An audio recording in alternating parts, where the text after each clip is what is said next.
Hello everyone, and thanks for joining us. Welcome to today's luncheon event at the Rumi Forum in Washington, D.C. I'm Tariq Shafee. Our guest speaker today is Dr. Mark Nord, and the title of his talk is Struggling to Feed the Family, Household Food Security in Recessionary Times. Dr. Mark Nord is a sociologist at the Economic Research Service of the U.S. Department of Agriculture. He leads the agency's work on measuring and monitoring household food security and conducts research on measurement and determinants of food security. His previous work includes research on natural resources, rural poverty and migration at ERS and at the Pennsylvania State University, management of relief and development programs of a non-governmental organization in Bangladesh, and bush flying in the jungles of Borneo. He received MS and PhD degrees in rural sociology from Penn State University. Dr. Nord, welcome to the Rumi Forum. Thank you. I wonder if you would start by giving us definitions of food security and food insecurity, and give us a sense of how these terms relate to us today as Americans. Okay, that's a good starting point. I probably need to start by saying what aspects of food security I won't be talking about, because the phrase is used actually with several different meanings.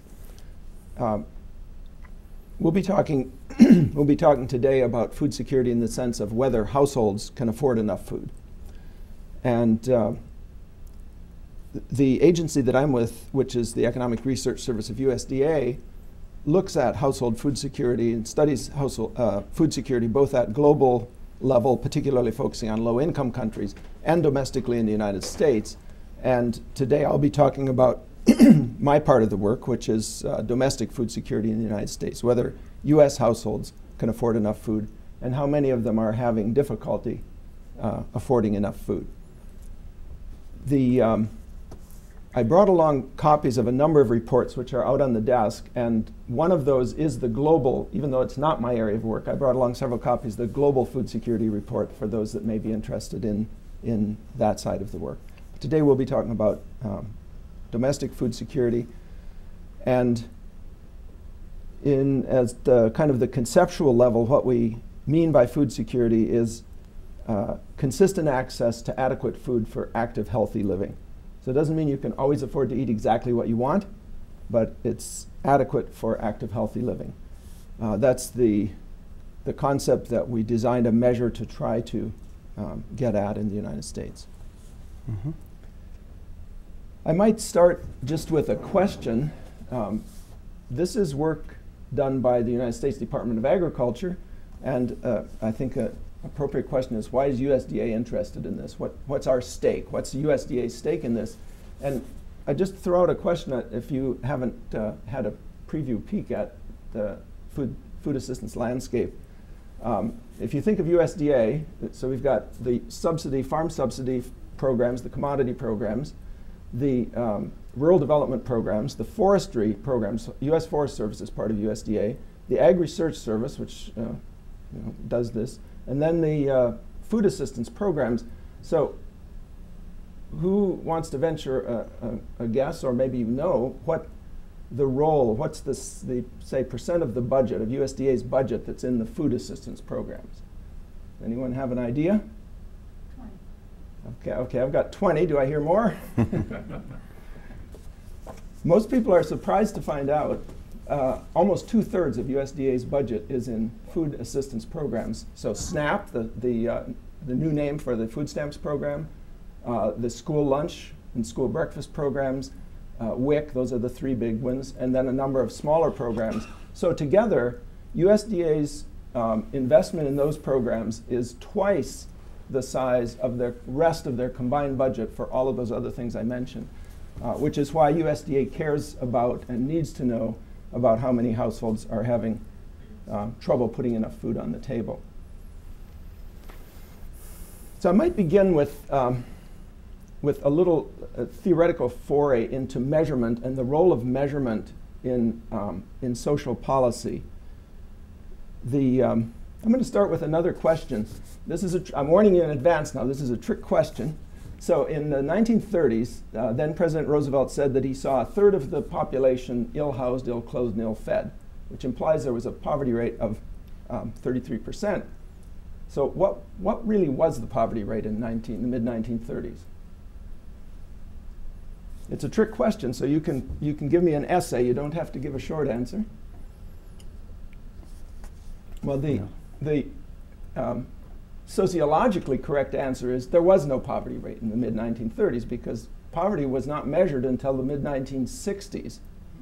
Now, the objective conditions that we think of as poverty probably existed, but poverty is a social creation, and it was created by measurement. It was created during the Kennedy administration when there was an interest on the part of some of the policymakers, including the president and his brother at that time, to do something about it. And one of the ways you get motivation to do something about it in the public and political sphere is to measure the thing that you care about. And so they started measuring poverty. It's actually a measure of income compared to a poverty line. So that was in the 1960s. And before that, poverty didn't exist. Poverty is a social construct, and it's constructed by creating a measure. The history of the food security measurement project has kind of similarly interesting roots. Following the significant investments in the 1970s and the beginning of measuring poverty, poverty rate went way down during the 70s, and there was a perception that problems of hunger had been overcome in the country, that hardly existed anymore. And this very well may have been true. Poverty levels were lower then than they have been ever since then. But in the 1980s, there began to become kind of stories, anecdotal stories of a resurgence of hunger in the country, particularly in the lower Mississippi Delta, in the Deep South, in Appalachia, and in the large cities. And there were a couple of prominent reports. One was called the Physicians Task Force Report on Hunger. It was in the mid-80s. And then the president's, that was then President Reagan, President's Task Force on Food Assistance. And both of these studies concluded that when you go out and look, you can find it, but we don't know how big it is. We don't know if it's a big problem or a small problem because we have no measure of it.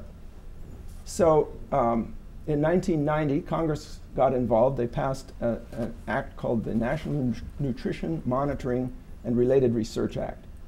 And I won't go through all of the outfall of this, but out of that grew a 10-year plan. Out of the 10-year plan grew the Food Security Measurement Project with a mandate to develop a measure of hunger or food insecurity that could be implemented at the national level and throughout the National Nutrition Monitoring System.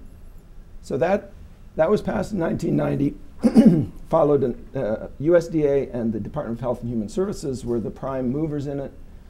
And by 1995, they had laid the conceptual groundwork for it, developed a set of questions, and fielded it in a national